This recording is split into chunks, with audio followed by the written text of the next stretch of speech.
Hello students, GYAN India Learning Academy നടത്തുന്ന crash കോഴ്സിലേക്ക് എല്ലാവർക്കും വെൽക്കം.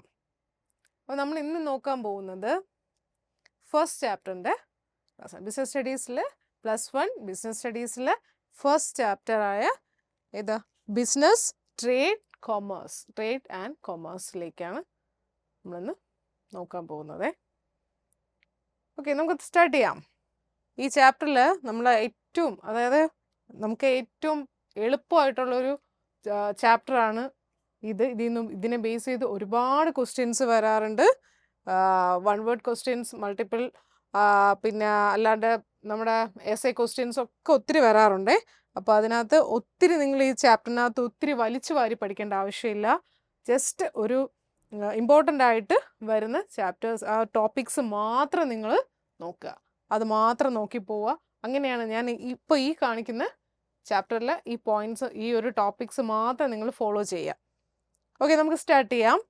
ആദ്യം നമ്മൾ ഈ ചാപ്റ്ററിൽ പഠിക്കാൻ പോകുന്നത്, നമ്മളിപ്പോൾ ഡെയിലി ലൈഫിൽ എല്ലാവരും ഒരുപാട് ആക്ടിവിറ്റീസ് ചെയ്യാറുണ്ടല്ലേ, ഒത്തിരി ആക്ടിവിറ്റീസ് ചെയ്യാറുണ്ട്. ഈ ആക്ടിവിറ്റീസിനെ നമ്മൾ ഇവിടെ കാറ്റഗറൈസ് ചെയ്യുകയാണ് ചെയ്യുന്നത്. അതായത് ഇവിടെ നമുക്കിപ്പോൾ എക്സാമ്പിൾ പറയുകയാണെങ്കിൽ, നമ്മളിപ്പോൾ വീട്ടിൽ നമ്മൾ അച്ഛനമ്മമാർ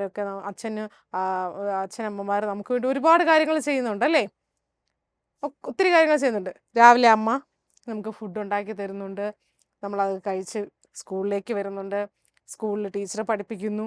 അങ്ങനെ ഒത്തിരി ആക്ടിവിറ്റീസ് നമ്മുടെ ഡെയിലി ലൈഫിൽ നമ്മൾ ചെയ്യുന്നുണ്ട്, പലരും നമുക്ക് വേണ്ടി ചെയ്യുന്നുണ്ട് അല്ലേ. അപ്പോൾ ഇതിനെ നമ്മൾ കാറ്റഗറൈസ് ചെയ്യുകയാണെങ്കിൽ, ഇപ്പോൾ അമ്മ നമുക്ക് ഫുഡ് ഉണ്ടാക്കി തരുന്ന കാര്യം പറഞ്ഞു, അത് അമ്മ എന്തിനാണ്, നിങ്ങൾ എന്തെങ്കിലും റിട്ടേൺ ആയിട്ട് കൊടുക്കുന്നുണ്ടോ, മണിയോ അങ്ങനെ എന്തെങ്കിലും അമ്മയ്ക്ക് കൊടുക്കാറുണ്ടോ? ഇല്ല അല്ലേ. പക്ഷെ അമ്മയ്ക്ക് നമുക്ക് ഫുഡ് ഉണ്ടാക്കി തരുമ്പോൾ കിട്ടുന്ന ഒരു സന്തോഷമുണ്ടല്ലേ, അതിന് യാതൊരു റിട്ടേണും ഇല്ല, പകരം അമ്മയ്ക്ക് കിട്ടുന്നൊരു സന്തോഷം അല്ലേ.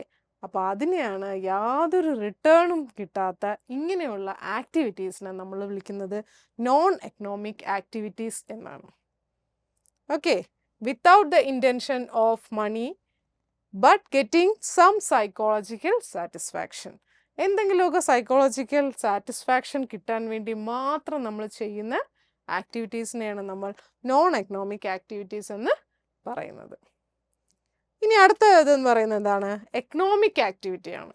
അടുത്ത കാറ്റഗറി എന്ന് പറയുന്നത് എക്കണോമിക് ആക്ടിവിറ്റിയാണ്. ഈ എക്കണോമിക് ആക്ടിവിറ്റി എന്ന് പറയുമ്പോൾ, എക്കോണമി എന്ന് പറയുമ്പോൾ തന്നെ നമുക്കറിയാം സാമ്പത്തികം അല്ലേ, സാമ്പത്തികം, മണി. അപ്പം മണി കിട്ടാൻ വേണ്ടി നമ്മൾ ചെയ്യുന്ന ഏതൊരു പ്രവൃത്തിയെയും നമുക്ക് എന്ത് വിളിക്കാം? എക്കണോമിക് ആക്ടിവിറ്റി എന്ന് പറയാം. സോ അതിൽ നിന്ന് നമ്മൾ ഉദ്ദേശിക്കുന്ന ഈ ഒരു ആക്ടിവിറ്റി നമ്മൾ ചെയ്യുമ്പോൾ നമ്മൾ ഉദ്ദേശിക്കുന്നത് എന്താണ്? അതിൽ നിന്നും കിട്ടുന്ന റിട്ടേൺ, അതായത് മണി, അത് മാത്രമാണ് നമ്മൾ ഉദ്ദേശിക്കുന്നത്. അപ്പോൾ അങ്ങനെയുള്ളതിനെ നമുക്ക് എക്കണോമിക് ആക്ടിവിറ്റി എന്നും പറയാം. Primary objective is to earn money. Economic activity എന്ന് പറഞ്ഞാൽ എന്താ?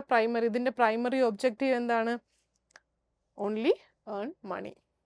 അപ്പോൾ ഫസ്റ്റ് കാറ്റഗറി എന്ന് പറയുന്നത് ആക്ടിവിറ്റീസിനെ നമ്മൾ രണ്ടായിട്ട് തിരിക്കുന്നു. എക്കണോമിക് ആക്ടിവിറ്റി എന്നും നോൺ എക്കണോമിക് ആക്ടിവിറ്റി എന്നും രണ്ടായിട്ട് കാറ്റഗറൈസ് ചെയ്യുന്നു. ഓക്കെ, ദെൻ വീണ്ടും നോൺ എക്കണോമിക് ആക്ടിവിറ്റീസ് അവിടെ കഴിഞ്ഞു. ഇനി അതിനകത്ത് വേറൊന്നും നമുക്ക് നോക്കാനില്ല, വേറൊന്നും നമ്മൾ അതിനെക്കുറിച്ച് കൂടുതൽ ഡീപ്പായിട്ട് നമ്മൾ പഠിക്കുന്നില്ല. ദെൻ നമുക്ക് നോക്കാനുള്ളത് ഏതാണ്? എക്കണോമിക് ആക്ടിവിറ്റീസ് ആണ്. ഈ എക്കണോമിക് ആക്ടിവിറ്റീസിനെ വീണ്ടും കാറ്റഗറൈസ് ചെയ്തിട്ടുണ്ട് ബിസിനസ്, പ്രൊഫഷൻ, എംപ്ലോയ്മെന്റ് എന്ന്. ഏതൊക്കെയാണ്? ബിസിനസ്, പ്രൊഫഷൻ, എംപ്ലോയ്മെന്റ് അല്ലേ. അപ്പോൾ ഇതിനെക്കുറിച്ച് നമ്മൾ കുറച്ചും കൂടെ ഡീപ്പായിട്ട് നമ്മൾ പഠിക്കേണ്ടതായിട്ടുണ്ട്. അപ്പോൾ ആദ്യം പറഞ്ഞത് ആക്ടിവിറ്റീസിനെ രണ്ടായിട്ട് കാറ്റഗറൈസ് ചെയ്യുന്നു, economic activity and non economic activity. Then economic activity again classified into 3, which are they? Business, profession and employment അല്ലേ. ദെൻ അപ്പോൾ നമുക്കിനി അടുത്ത് അതിനെക്കുറിച്ച് നോക്കാം.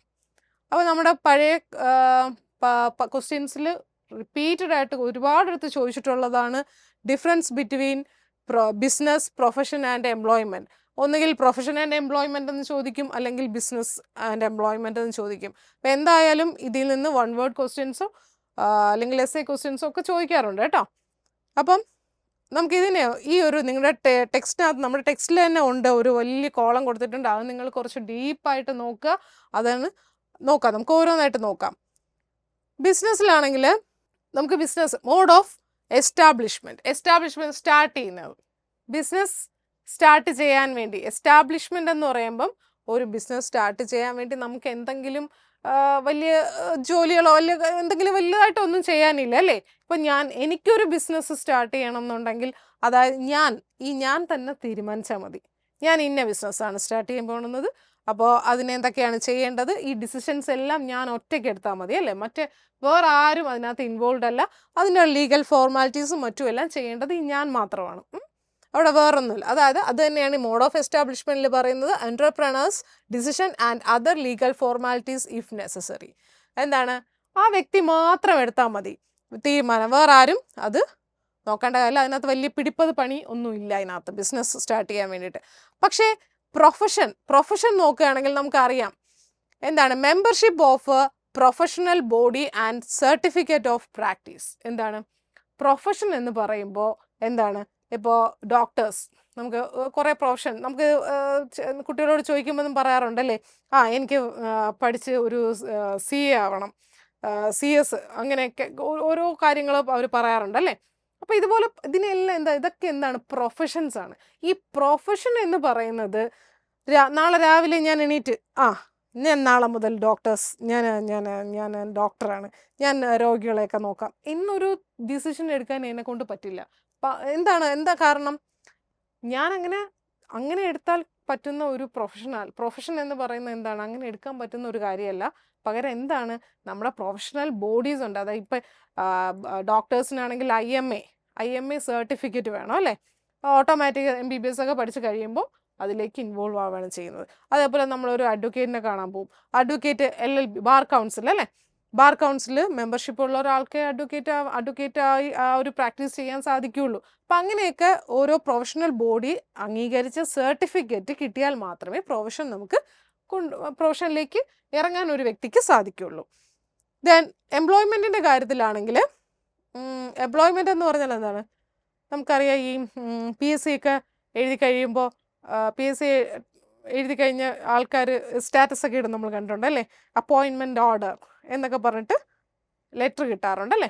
അതാണ് അവരുടെ ഞാൻ ഇന്ന പോസ്റ്റിലേക്ക് ഇയാളെ അപ്പോയിൻമെൻറ്റ് ചെയ്തു എന്നുള്ള ഒരു ഡോക്യുമെൻ്റാണത്. അപ്പോൾ അങ്ങനെയുള്ള അപ്പോയിൻമെൻറ്റ് ലെറ്റർ ഉണ്ടെങ്കിൽ എന്താണ്, നമ്മൾ എംപ്ലോയ്മെൻറ്റിലേക്ക് ഇൻവോൾവ് ആയി കഴിഞ്ഞു അല്ലേ. അപ്പോൾ ഇത് ഞാനിപ്പോൾ ഒരു എംപ്ലോയ്മെൻറ്റ് എന്ന് പറഞ്ഞ് ഞാൻ ജോലിക്ക് പോവുകയാണെങ്കിൽ അവിടെ നിന്ന് എനിക്ക് ആദ്യം ഒരു അപ്പോയിൻമെൻറ്റ് ലെറ്റർ തരും. ആ അപ്പോയിൻമെൻറ്റ് ലെറ്റർ കിട്ടിക്കഴിഞ്ഞാൽ എനിക്ക് നാളെ മുതൽ ജോലിക്ക് പോവാം അല്ലേ. അപ്പോൾ ഇതിൻ്റെയൊക്കെ എസ്റ്റാബ്ലിഷ്മെൻ്റ് എന്ന് പറയുമ്പോൾ ഒരു സ്റ്റാർട്ട് ചെയ്യുന്നത് ഈ പറഞ്ഞ എക്കണോമിക് ആക്ടിവിറ്റീസ്, അതായത് ബിസിനസ്, പ്രൊഫഷൻ, എംപ്ലോയ്മെൻ്റ് ഒക്കെ സ്റ്റാർട്ട് ചെയ്യാൻ വേണ്ടിയിട്ടുള്ള ഒരു മെത്തേഡ്സ് ആണ് ഈ പറഞ്ഞത്. ദെൻ അടുത്ത എന്താ, നേച്ചർ ഓഫ് വർക്ക്. ഈ പറയുന്ന പ്രൊഫഷൻ, ബിസിനസ്, എംപ്ലോയ്മെൻറ്റ്, ഇതിൽ മൂന്നിലുമുള്ള ആക്ടിവിറ്റീസ്, അവിടെ നടക്കുന്ന ആക്ടിവിറ്റീസ് എന്തൊക്കെയാണ്. ഇപ്പോൾ ബിസിനസ്സിലാണെങ്കിൽ നമുക്കറിയാം എന്തായിരിക്കും ആക്ടിവിറ്റീസ്. ബിസിനസ് എന്ന് പറയുമ്പോൾ നമുക്കറിയാം വാങ്ങുക, വിൽക്കുക, പ്രൊഡ്യൂസ്, ഇതെങ്ങനെയുള്ള കാര്യങ്ങളാണ് ബിസിനസ്സിൽ വരുന്നത് അല്ലേ. നമ്മൾ പബ്ലിക്കിന് പല സാധനങ്ങൾ, provision of goods and services to the പബ്ലിക്കിന് നമ്മൾ സാധനങ്ങൾ വാങ്ങിക്കുക, വിൽക്കുക, അവർക്ക് വിൽക്കുക, പബ്ലിക്കിന് കൊടുക്കുക, ഇതൊക്കെയാണ് നമ്മുടെ ബിസിനസ്സുമായിട്ട് ബന്ധപ്പെട്ട് വരുന്ന ആക്ടിവിറ്റീസ് കൂടുതലായിട്ട്. എന്നാൽ പ്രൊഫഷൻ എന്ന് പറയുമ്പോൾ എന്താണ്, rendering of personalised expert services. എന്താണ്, നമ്മളൊരു അഡ്വക്കേറ്റിനെ കാണാൻ പോകുന്നു. നമ്മൾ എന്തിനാണ്, അവരിൽ നിന്നും നമുക്ക് കിട്ടുന്ന ആ ഒരു പ്രൊഫഷണലിസം ഉണ്ട്, ആ വർക്കിൽ കിട്ടുന്ന പ്രൊഫഷണലിസം, അത് പ്രതീക്ഷിച്ചിട്ടാണ് നമ്മൾ പോകുന്നത്. അപ്പോൾ അവർ നമുക്ക് തരുന്ന അവിടെ നടക്കുന്ന ആക്ടിവിറ്റി എന്താണെന്ന് പറഞ്ഞാൽ അവർ നമുക്ക് നല്ല എക്സ്പേർട്ടായിട്ടുള്ള സർവീസാണ് തരുന്നത്. അവർ നല്ല എക്സ്പേർട്ടായിട്ടുള്ള സർവീസ് നമുക്ക് തരും. അതാണ് അവിടുത്തെ ആക്ടിവിറ്റി എന്ന് പറയുന്നത്. ദെൻ എംപ്ലോയ്മെൻറ്റ് എന്ന് പറയുമ്പോൾ എന്താണ്, performing work as per service contract or rules of service. എന്താണ്, എംപ്ലോയർ ഒരു റൂൾസ്, റെഗുലേഷൻസ്, നിങ്ങൾ ഈ ജോലിക്ക് ഇന്ന ഡ്യൂട്ടീസ് ആയിരിക്കും ചെയ്യേണ്ടത്, ഇന്ന കാര്യങ്ങളായിരിക്കും നിങ്ങൾ ചെയ്യേണ്ടത്. അപ്പോൾ ഓൾറെഡി ഒരു കോൺട്രാക്റ്റ് ഉണ്ടാവും. അതിൽ ഇപ്പം അക്കൗണ്ട്സിൽ പോസ്റ്റ് ചെയ്യുന്ന ഒരു ജോലി ചെയ്യുന്ന ഒരാളാണെങ്കിൽ അയാൾക്ക് ആ അക്കൗണ്ട്സുമായിട്ട് ബന്ധപ്പെട്ട കുറേ റൂൾസ് ആൻഡ് റെഗുലേഷൻസും ഇങ്ങനെ ചെയ്യണം, നിങ്ങൾ ഇങ്ങനെ ഇന്ന ഡോക്യുമെൻറ്റ്സ് വരുമ്പോൾ നിങ്ങൾ സിഗ്നേച്ചർ ചെയ്ത് കൊടുക്കണം, ബാങ്കിലെ കാര്യങ്ങൾ, ഇങ്ങനെയുള്ള കാര്യങ്ങളൊക്കെ അവർക്ക് ചെയ്യേണ്ട ജോലി എന്താണെന്ന് അവർക്ക് അറിയാം അല്ലേ, അവർക്ക് പറഞ്ഞിട്ടുണ്ടാകും കോൺട്രാക്റ്റ്, അത് ബേസ് ചെയ്ത് അവരങ്ങ് ചെയ്തു പോയാൽ മതി. അപ്പോൾ അങ്ങനെയുള്ള ആക്ടിവിറ്റീസാണ് എംപ്ലോയ്മെൻറ്റിൽ നടക്കുന്നത്. Then qualification. അപ്പോൾ ക്വാളിഫിക്കേഷൻ എന്ന് പറയുമ്പോൾ ഈ 3 എണ്ണത്തിലും നോക്കുക. ബിസിനസ്സിൽ എന്തെങ്കിലും ക്വാളിഫിക്കേഷൻ ആവശ്യമുണ്ടോ? ബിസിനസ്സിൽ എന്തെങ്കിലും ക്വാളിഫിക്കേഷൻ ആവശ്യമുള്ളതായിട്ട് നിങ്ങൾക്ക് അറിയോ? ഇല്ല. കാരണം എന്താണ്, ഏതൊരു വ്യക്തിക്കും ഇപ്പം ഞാനൊരു തട്ടുകട തുടങ്ങുന്നു, അതിനെ നമ്മൾ ബിസിനസ് എന്നാണ് പറയുന്നത് അല്ലേ. ആ തട്ടുകട തുടങ്ങുന്നതിന് എനിക്ക് ഭയങ്കര വിദ്യാഭ്യാസമൊന്നും ആവശ്യമില്ല അല്ലേ, എനിക്കും സ്റ്റാർട്ട് ചെയ്യാം ഒരു ബിസിനസ്. അപ്പോൾ അവിടെ ക്വാളിഫിക്കേഷനൊന്നും യാതൊരു പ്രാധാന്യവും ബിസിനസ്സിലില്ല. പക്ഷേ പ്രൊഫഷണലാണെങ്കിൽ qualifications, expertise and training in specific field as prescribed by the professional body is a must. എന്താണ്, ഒരു പ്രൊഫഷണൽ ബോഡി എന്താണോ അംഗീകരിച്ചിരിക്കുന്നത് ആ ക്വാളിഫിക്കേഷൻ. ഡോക്ടർ BA BCom പഠിച്ച ഒരാൾക്ക് പോയി ഡോക്ടർ ആവാൻ പറ്റുമോ? പറ്റില്ല. പകരം എന്തെടുക്കണം? MBBS ആവണം അല്ലേ, MBBS എടുക്കണം, എന്നാൽ മാത്രമേ ഡോക്ടർ ആവാൻ പറ്റുള്ളൂ. അതേപോലെ LLB എടുത്ത ഒരാൾക്ക് മാത്രമേ ലോയർ ആവാൻ പറ്റുള്ളൂ. അപ്പം ഇങ്ങനെയുള്ള കുറേ റൂൾസ് പറഞ്ഞിട്ടുണ്ട് അല്ലേ, അവരുടെ പ്രൊഫഷണൽ ബോഡി ഇതുപോലുള്ള കുറേ റൂൾസ് പറഞ്ഞിട്ടുണ്ട്. അപ്പം അങ്ങനെ ക്വാളിഫൈഡ് ആയിട്ടുള്ളവർക്ക് മാത്രമേ അതിലേക്ക് എൻട്രി സാധിക്കുകയുള്ളൂ. ദെൻ എംപ്ലോയ്മെൻറ്റിലാണെങ്കിൽ qualification and training as prescribed by the employer. എന്താണ്, എംപ്ലോയർ അപ്പോയിൻമെൻറ്റ് ലെറ്റർ തരുമ്പോൾ തന്നെ പറഞ്ഞിട്ടുണ്ടാവും അല്ലേ, എന്താണ് ക്വാളിഫിക്കേഷൻ നിങ്ങൾക്ക് എന്താണ്. ആദ്യമേ നമ്മൾ ടെസ്റ്റ് എഴുതുന്ന സമയത്ത് തന്നെ ചോദിച്ചിട്ട് PSCയിൽ നമ്മൾ ചോദിക്കാറുണ്ട് അല്ലേ, BCom കഴിഞ്ഞവർക്ക് നിങ്ങൾ ഇന്ന ചെയ്തോളൂ, 10ാം ക്ലാസ് ഉള്ളവർക്ക് ഇന്ന പോസ്റ്റിലേക്ക് അപ്ലൈ ചെയ്യാം. അതുപോലെ ഏത് പോസ്റ്റിലേക്കാണോ അപ്ലൈ ചെയ്തത് ആ പോസ്റ്റിന് വേണ്ട ക്വാളിഫിക്കേഷൻ ഓൾറെഡി മെൻഷൻ ചെയ്തിട്ടുണ്ടാവും. അപ്പോൾ അതുകൊണ്ട് ആ ക്വാളിഫിക്കേഷൻ ഉള്ള ഒരാൾക്ക് മാത്രമേ ആ പോസ്റ്റിൽ ഇരിക്കാൻ പറ്റുള്ളൂ. അപ്പോൾ അവിടെയും ക്വാളിഫിക്കേഷൻ എന്ന് പറയുന്ന ആരാണ് തീരുമാനിക്കുന്നത്? എംപ്ലോയറാണ് തീരുമാനിക്കുന്നത്. സോ ഇത്രയാണ് ക്വാളിഫിക്കേഷനെ ബേസ് ചെയ്തിട്ട് വരുന്നത്. Then last one, reward of return. Reward of return നമ്മൾ ഓൾറെഡി പറഞ്ഞു കഴിഞ്ഞു. എക്കണോമിക് ആക്ടിവിറ്റീസ് എന്ന് പറയുന്നത് തന്നെ എന്താണ്, നമ്മളെപ്പോഴും റിട്ടേൺ പ്രതീക്ഷിച്ചുകൊണ്ട് ചെയ്യുന്ന പ്രവൃത്തിയാണ് അല്ലേ. റിട്ടേൺ അതും വെറുതെ റിട്ടേൺ അല്ല, ക്യാഷായിട്ട് തന്നെ നമ്മൾ പ്രതീക്ഷിച്ചുകൊണ്ട്, അല്ലെങ്കിൽ ക്യാഷ് വാല്യൂ ഉള്ള മറ്റെന്തെങ്കിലും പ്രതീക്ഷിച്ചുകൊണ്ട് മാത്രം ചെയ്യുന്നതാണ് എക്കണോമിക് ആക്ടിവിറ്റീസ് എന്ന് നമ്മൾ പഠിച്ചു അല്ലേ. അപ്പം അതുപോലെ തന്നെ അപ്പം ഈ 3 ആക്ടിവിറ്റീസിലും പറയുകയാണെങ്കിൽ ഈ 3 കാറ്റഗറിയിലും നമ്മൾ എന്തായാലും ഒരു റിട്ടേൺ പ്രതീക്ഷിച്ചിട്ട് തന്നെയാണ് ഇതിലേക്ക് ഇറങ്ങുക. അങ്ങനെയാണെങ്കിൽ ബിസിനസ്സിൽ കിട്ടുന്നത് എന്താണ്? ബിസിനസ്സിൽ കിട്ടുന്നത് നമുക്ക് എല്ലാവർക്കും അറിയാം, പ്രോഫിറ്റ് അല്ലേ. നമ്മൾ ബിസിനസ് ചെയ്യാൻ ഇറങ്ങുമ്പോഴേ നമ്മളെന്താ, നമുക്ക് പ്രോഫിറ്റ് കിട്ടും എന്നുള്ള പ്രതീക്ഷയോടെയാണ് നമ്മൾ ഇറങ്ങുന്നത് അല്ലേ. അപ്പം ആ ഒരു റിട്ടേൺ ആണ് നമ്മൾ ബിസിനസ്സിൽ നിന്നും പ്രതീക്ഷിക്കുന്നത്. നമ്മൾ പ്രതീക്ഷിക്കുന്ന റിവാർഡ്, പ്രോഫിറ്റ്. പ്രൊഫഷണലാണെങ്കിലോ പ്രൊഫഷണൽ ഫീ. എന്താണ്, നമ്മൾ അഡ്വക്കേറ്റിന് കൊടുക്കാറുണ്ട് ഫീ അല്ലേ. നമ്മൾ അതിനെ ഒരിക്കലും പ്രോഫിറ്റ് എന്ന് പറയാറില്ല അല്ലേ, പറയാറുണ്ടോ? നമ്മൾ ഡോക്ടറിന് ഫീ കൊടുക്കുന്നു, ഡോക്ടറിൻ്റെ ഫീ എത്രയാ, അല്ലെങ്കിൽ അഡ്വക്കേറ്റിൻ്റെ ഫീ എത്രയാ, ഇങ്ങനെയാണ് ചോദിക്കുന്നത്. അപ്പോൾ അവർക്ക് കിട്ടുന്ന ആ റിട്ടേണിൻ്റെ പേര് എന്ന് പറയുന്നത് എന്താണ്? അതിനെ വിളിക്കുന്നത് ഫീ എന്നാണ്, പ്രൊഫഷണൽ ഫീ എന്നാണ്. ദെൻ എംപ്ലോയ്മെൻറ്റിലേക്ക് നോക്കുകയാണെങ്കിൽ ഒരു ഡൗട്ടും ഇല്ല, salary or wages. Okay, salary അല്ലെങ്കിൽ വേജസ്, ഇതായിരിക്കും നമുക്ക് കിട്ടുന്ന റിട്ടേൺ എന്ന് പറയുന്നത് എംപ്ലോയ്മെൻറ്റിൽ. അടുത്ത് നോക്കാം, ക്യാപിറ്റൽ ഇൻവെസ്റ്റ്മെൻറ്റ്. ഇൻവെസ്റ്റ്മെൻറ്റ് എന്ന് പറയുന്നത്, ബിസിനസ്സിൽ ഇൻവെസ്റ്റ്മെൻറ്റ് ആവശ്യമുണ്ടോ? ഉണ്ടല്ലേ. അതാണ് ഏറ്റവും പ്രധാനപ്പെട്ട ഒരു കാര്യം എന്നുള്ളത്. ബിസിനസ്സിൽ നമുക്ക് ആവശ്യമുള്ളത് ക്യാപിറ്റലാണ്. ക്യാപിറ്റൽ വേണ്ടിയിട്ട് നമ്മൾ ഒരുപാട് പൈസ അതിനകത്തേക്ക് ഇൻവെസ്റ്റ് ചെയ്താൽ മാത്രമേ നമുക്ക് ബിസിനസ് സ്റ്റാർട്ട് ചെയ്യാൻ സാധിക്കുകയുള്ളൂ. അതെല്ലാവർക്കും അറിയാം അല്ലേ. ഒരു കൊച്ചു കുട്ടിയോട് ചോദിച്ചാൽ എൻ്റെ പൈസ ഇല്ലാതെ ഇല്ലെങ്കിൽ ഞാൻ ബിസിനസ് തുടങ്ങാമായിരുന്നു എന്നാണ് പറയുക അല്ലേ. അപ്പോൾ ക്യാഷ്, ഒരു ഇൻവെസ്റ്റ്മെൻറ്റ് എന്ന് പറയുന്നത് വളരെ ഇമ്പോർട്ടൻ്റ് ആയിട്ടുള്ളൊരു ആസ്പെക്റ്റാണ് ബിസിനസ്സിൽ. ദെൻ പ്രൊഫഷനിലാണെങ്കിലോ limited capital needed for establishment. എന്താണ് ലിമിറ്റഡ് ക്യാപിറ്റൽ? ഇപ്പം ഞാൻ MBBS കഴിഞ്ഞ ഒരാളാണ്, എനിക്കൊരു ക്ലിനിക്ക് തുടങ്ങണം. ക്ലിനിക്ക് തുടങ്ങണം, എനിക്ക് അവിടെ ഒരാളെ വെച്ചാൽ മതി അല്ലേ, ഒരു അസിസ്റ്റൻറ്റിനെയോ മറ്റോ ഒന്ന് വെച്ചാൽ മതി, പിന്നെ റിസപ്ഷനിൽ ഇരിക്കാൻ അത്രയ്ക്കുള്ള ചിലവേ അവിടെ വരുള്ളൂ അല്ലേ. അപ്പോൾ പിന്നെ ഡോക്ടറിനെ ഞാൻ വെളിയിൽ പോയി നോക്കണോ, വേണ്ട, ഞാൻ തന്നെ ഉണ്ടല്ലേ. അപ്പോൾ എനിക്ക് അസിസ്റ്റ് ചെയ്യാൻ ഒരാളെ മാത്രം വെച്ചാൽ മതി. എനിക്കൊരു ക്ലിനിക്ക് ഈസി ആയിട്ട് സ്റ്റാർട്ട് ചെയ്യാൻ പറ്റും. വേണമെങ്കിൽ എനിക്ക് വീട്ടിൽ തന്നെ സ്റ്റാർട്ട് ചെയ്യാം, വീടിൻ്റെ ഒരു കോർണറിൽ സ്റ്റാർട്ട് ചെയ്യാം. അതിനൊക്കെ അത്രയ്ക്ക് ക്യാഷ് ഒന്നും ഇറക്കേണ്ട ആവശ്യമില്ല അല്ലേ.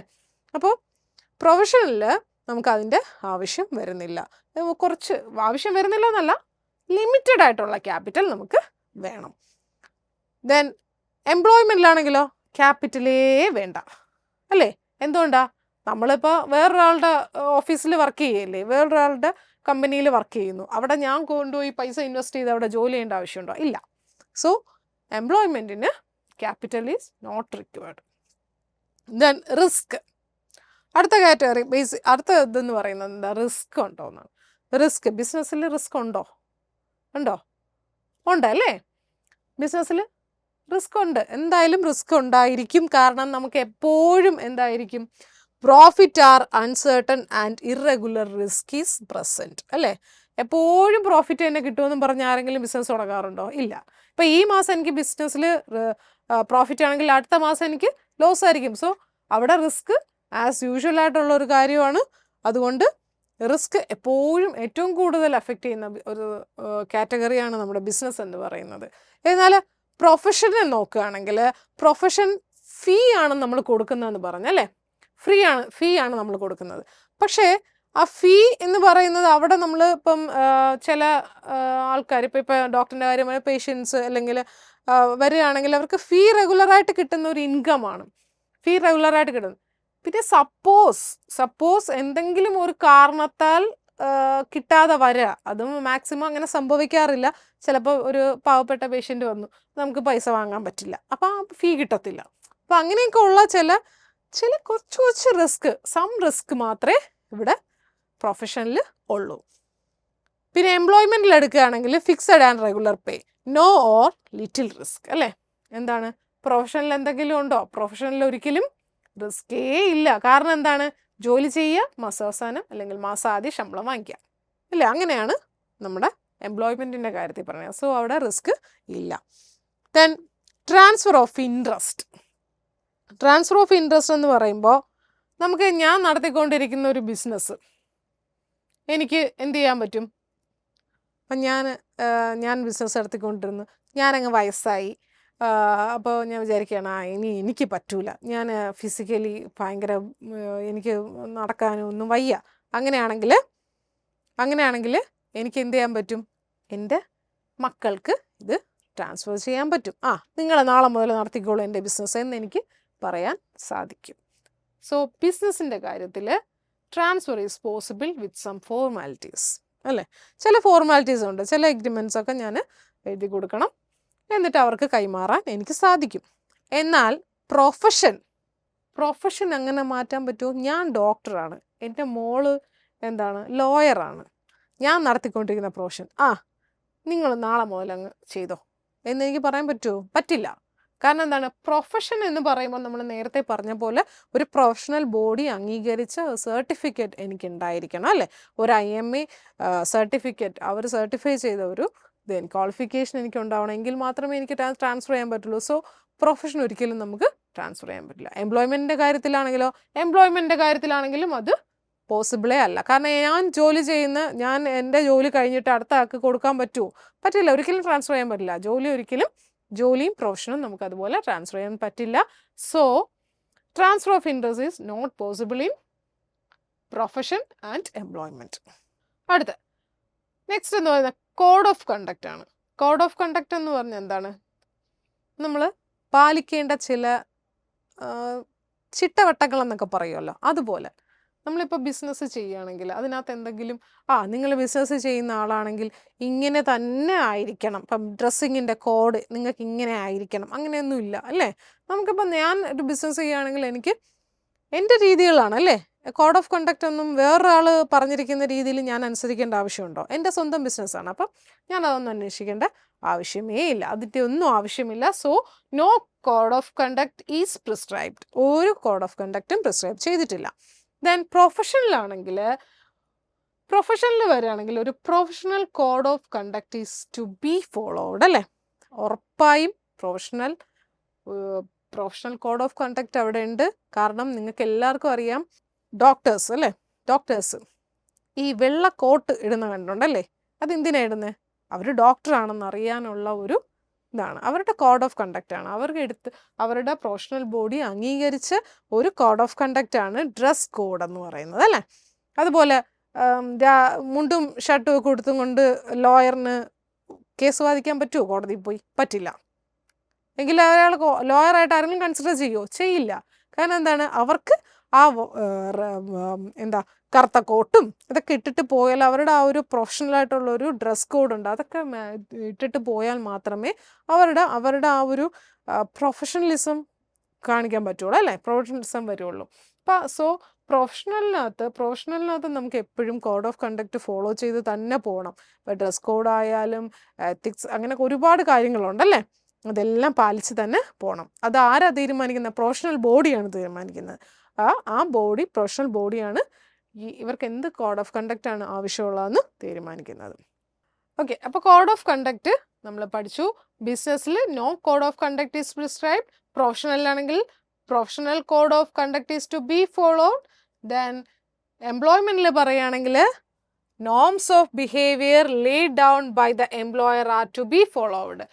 ജോലിക്ക് അപ്പോയിൻമെൻറ്റ് കൊടുക്കുന്ന സമയത്ത് തന്നെ അവിടെ പാലിക്കേണ്ട റൂൾസ് ആൻഡ് റെഗുലേഷൻസ് എന്തൊക്കെയാണ്, എങ്ങനെയായിരിക്കണം ബിഹേവ് ചെയ്യേണ്ടത്, ഇങ്ങനെയുള്ള എല്ലാ കാര്യം, ഡ്രസ് കോഡ് എന്താണ്, ഇങ്ങനെയുള്ളതെല്ലാം എംപ്ലോയർ തന്നെ എംപ്ലോയിയോട് പറഞ്ഞിട്ടുണ്ടായിരിക്കും അല്ലേ? ആ വ്യക്തിയോട് പറഞ്ഞിട്ടുണ്ടായിരിക്കും, ജോലിക്ക് എടുക്കുന്ന ആളോട്.